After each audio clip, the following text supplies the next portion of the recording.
Analogicznie do odcinka Dlaczego kobiety uprawiają seks, musiał powstać materiał Dlaczego mężczyźni uprawiają seks.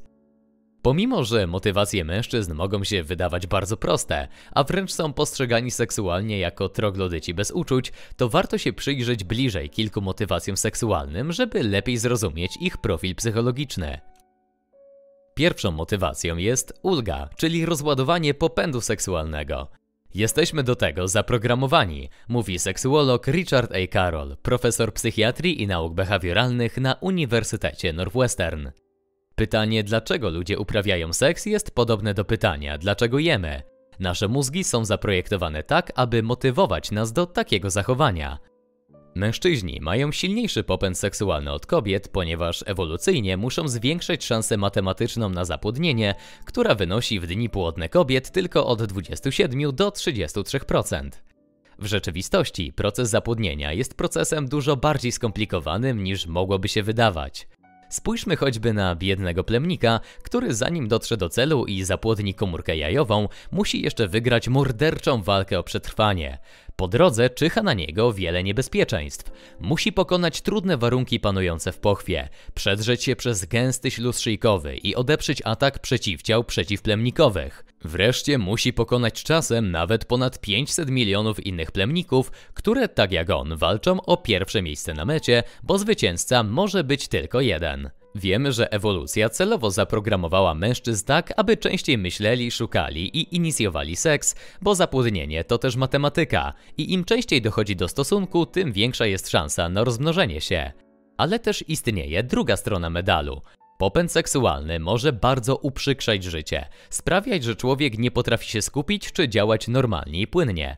Wysoki popęd seksualny może negatywnie wpłynąć na inne obszary życia, takie jak praca lub znajomi. Nierozładowany bagaż może dodatkowo stresować, powodować frustrację, a jeszcze dodatkowo wysokie libido trzeba ukrywać przed ludźmi. Reasumując pierwszą motywację seksualną, mężczyźni decydują się na taki obrót spraw w celu rozładowania popędu seksualnego. Druga motywacja. Łagodzi stres i niepokój. Seks może pomóc łagodzić stres poprzez podniesienie poziomu endorfin i innych hormonów poprawiających nastrój, może również pomóc się uspokoić, co jest kluczowe dla mężczyzn, bo statystycznie częściej pracują w bardziej ryzykownych zawodach, a ryzyko jest połączone ze stresem. Brak seksu wręcz sam w sobie powoduje stres u mężczyzn.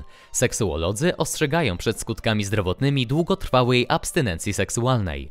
Ma to niekorzystny wpływ nie tylko na relacje w związku, ale także na zdrowie fizyczne i psychiczne. Długotrwały brak seksu u mężczyzn powoduje obniżenie nastroju, rozdrażnienie, czasami nawet złość i zdenerwowanie. Według badań, co nie jest zaskoczeniem, mężczyźni, którzy regularnie uprawiają seks, są bardziej szczęśliwi od tych, którzy nie są aktywni seksualnie.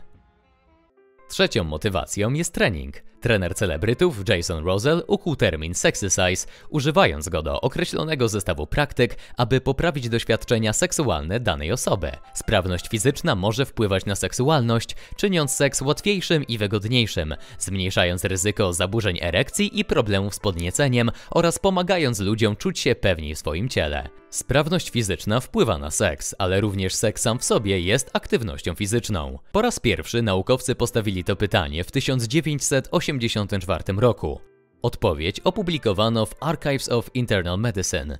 Policzono wtedy, że będzie to 3-4 kalorie na minutę, ale można więcej. Wszystko zależy od aktywności podczas zbliżenia. Seks można porównać do lekkich ćwiczeń fizycznych lub do wejścia na drugie piętro po schodach. Kanadyjscy naukowcy w 2013 roku potwierdzili wyliczenia swoich kolegów z 1984 roku i ustalili, że podczas seksu mężczyźni spalają średnio 4,2 kalorii na minutę, a kobiety 3,1. Dla porównania, na bieżni w siłowni mężczyźni spalają 9,2 kalorii, a kobiety 7,1 kalorii na minutę, co średnio daje przy pozycji misjonarskiej 69,1 kalorii u kobiet podczas jednego zbliżenia i 101 kalorii u mężczyzn.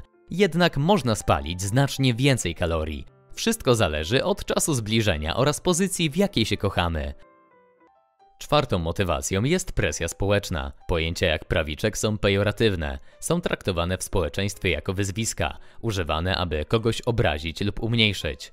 Presja rówieśników jest zawsze trudna do zniesienia, zwłaszcza jeśli chodzi o seks.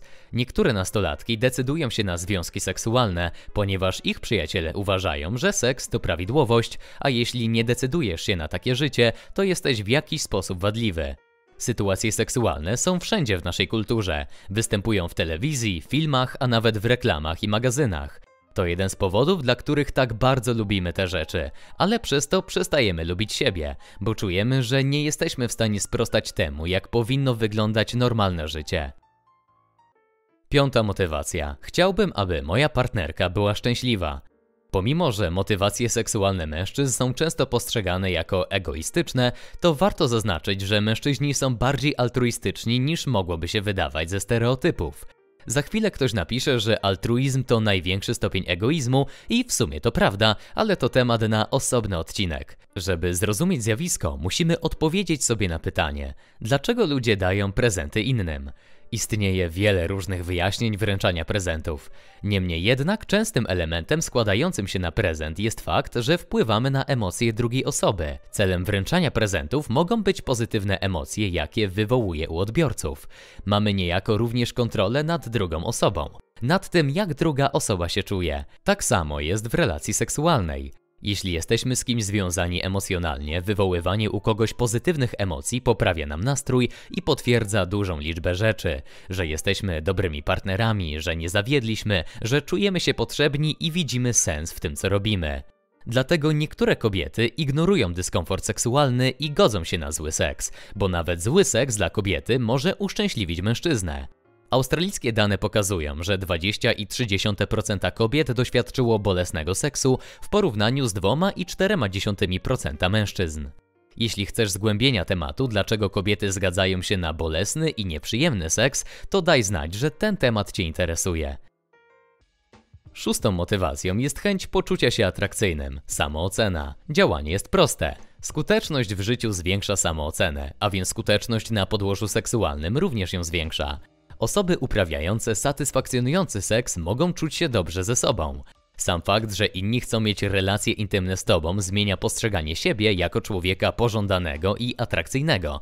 Ale działa to też w drugą stronę. Jeśli nikt nie chce cię nawet dotknąć, a co dopiero lizać po ciele, może wpływać to negatywnie na twoją samoocenę. Nawet jeśli jest to podświadome. Wiele osób, czując się seksualnie potężnie, mogących zaspokoić kobietę, przelewa tą pewność siebie na pozostałe obszary swojego życia, nawet jeśli nie są dobrzy w tych dziedzinach. Ci, którzy mogą świadomie traktować energię seksualną jako swoiste paliwo, mogą zwiększać swoją pewność siebie i wykorzystać tę energię jako paliwo do działania.